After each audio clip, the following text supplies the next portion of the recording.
What's up, YouTube? It's Eric, a Lions fan. Thanks for clicking on this video. Guys, I got the 2019 Detroit Tigers statistics up here, but there's only really just a little bit I kind of really want to talk about here.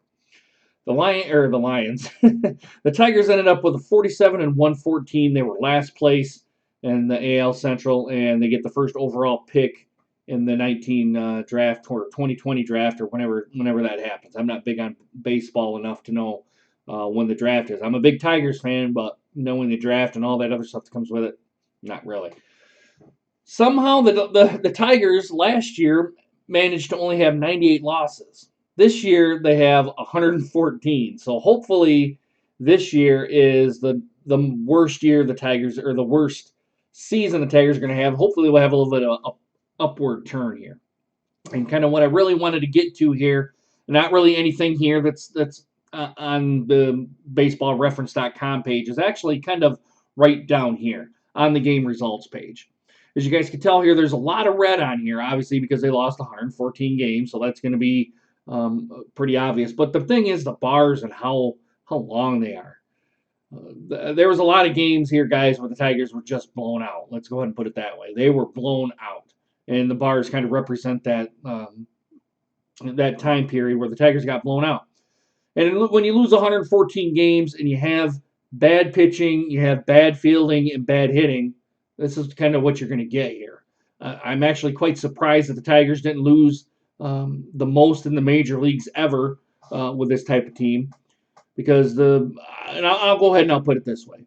The Tigers actually had average pitching, starting pitching. I'll go ahead and put it that way. And then when the relievers came in, they couldn't either hold the lead that they had, or they really couldn't keep the team to a margin of not to have such a wide margin between trying to get back into the game there, where they just kind of let it go, and then the Tigers, they're going, oh geez, kind of here we go again kind of mentality.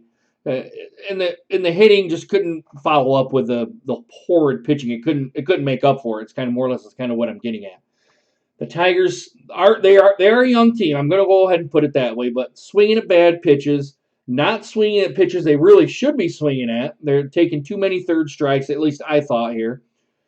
Along with the bad fielding on there, too many fielding errors with this team. I would have thought as the year went on, I would have thought that the Tigers would have had better fielding, and Gardenhire and the coaching staff would have made that a kind of priority during practice, or at least kind of not making these dumb, boneheaded decisions where you're kind of trying to make a play, or you overthrow your cutoff guy. You know, the fundamental things of baseball is kind of what I seen that the Tigers didn't necessarily do, and they didn't do it well. It's the coaching staff can really only do so much. And with Alan Avila taking Nick Castellanos, as you can see here, he's in a Cubs uniform. I don't know where he's going to be next year.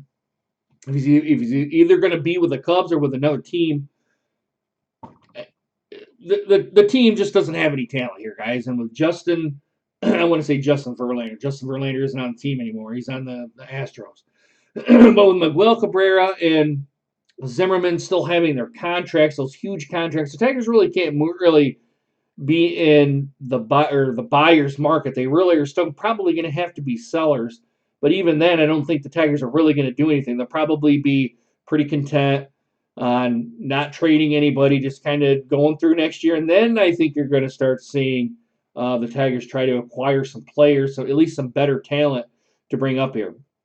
I think at this point right now, Jake Roberts probably should stay in the major leagues, get him some experience. There ain't no reason for him to go back down to Triple or Double A, Toledo or Lake Erie, and kind of be that person there, because he, in the major leagues, at least in the MLB level, he can do it. He can. It's just that Buck Farmer there had too slow of a delivery. And the game that I seen him in his debut, it may have been the next game. I can't really remember. It's been so long since I've watched the Tigers, I'll be completely honest. That he's got a gun for an arm, but when the pitchers are slow to deliver the ball to the plate, Jake Roberts doesn't have any chance to get anybody out, and it was kind of prevalent there. So I don't think there's really any reason to send him up here. And I kind of want to go to this article here on Fox Sports here, where it kind of comes down here and it kind of gives kind of where the Tigers are at right now with some of the prospects. As you guys can tell here, with Casey Mays here was the #1 pick in the 2018 draft. It says here he went 6-3 with a 3.2 ERA for Erie. He's ranked #7 for the prospect by Baseball and MLB Pipeline. I mean, right now, why not? I don't want to say why not bring him up. I would probably give him one more year into the majors or into the minor league system and then kind of start bringing some of these guys up. Now, as you guys can tell down here, if you've kind of reading through here, some of the bad signs are with Franklin Perez, and I think there was one other guy here that they said that they were really hoping for more on here. And I can't remember if it was this article or another one, and I can't remember his name here. Said he was, where is it? Oh, here it is. Daz Cameron, who was also acquired in the trade, has only hit just .214 in 120 games in AAA Toledo. So for me, I would kind of get him some more reps until he's at least probably a 260, 280 hitter, and then you bring him up here into the major leagues for him. But Franklin Perez, I don't know if you just sit here and cut your losses with him.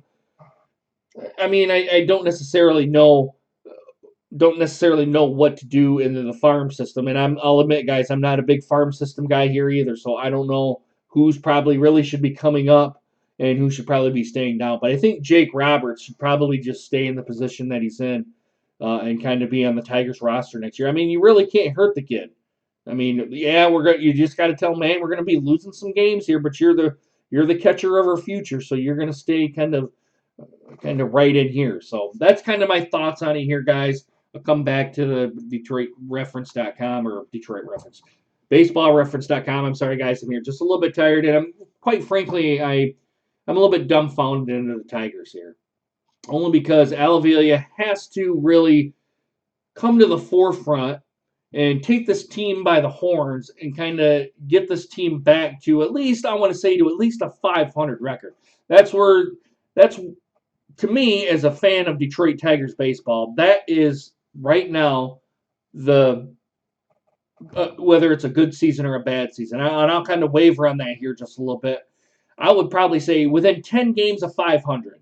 If they can be 10 games of 500 here, 82 and 82, or if they can be, 70 something and 90, it doesn't really matter here, guys. As long as it comes up to 162 games, as long as you're kind of right around in there, and maybe 10's a little bit too much. I'll maybe even say 5 games.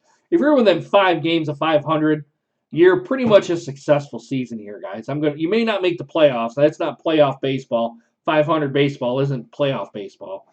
But it gets you to the point of starting to turn things around. And that's really where the Tigers' kind of mindset should be, even in the clubhouse and being in the manager's role and up in the owner's role with Chris Ilitch. Chris Ilitch should kind of be putting that. The expectation should be 500 baseball. And I don't think it's going to be coming next year, but possibly year 2 and year 3, you probably really should think about, look, now's the time we really need to be at 500 baseball, because a World Series would be great for the Detroit Tigers, or even making the playoffs, or even an AL Central title would be great for the Tigers. But let's just put it this way. It's not going to be anything realistic. If you're putting that far out to be in expectations with the team we've seen this year, then you don't know baseball all that well. I'll just go ahead and put it that way, or sports in general all that well. So, guys, I want to go ahead and leave it there. We're going to have to go ahead and see how the Tigers do, who they acquire, who they trade, and whatnot. I really don't think the Tigers have really any more trading chips that they can make. They're probably going to have to stay content with who they have right now. Maybe your best prospect, and I'm going to say this, is probably Goodrum. And even then, I don't think he had all that great of a season. We could go through the stats here, but I don't want to bore you guys any more than what I already have here. So, guys, let me know what you guys think down in the comments below. Please consider hitting that subscribe button and make sure you guys hit that bell notification so you guys get more videos just like this one. All right, guys, I really hope you guys enjoyed this video and hope to see you guys again soon. Deuces. Go Tigers.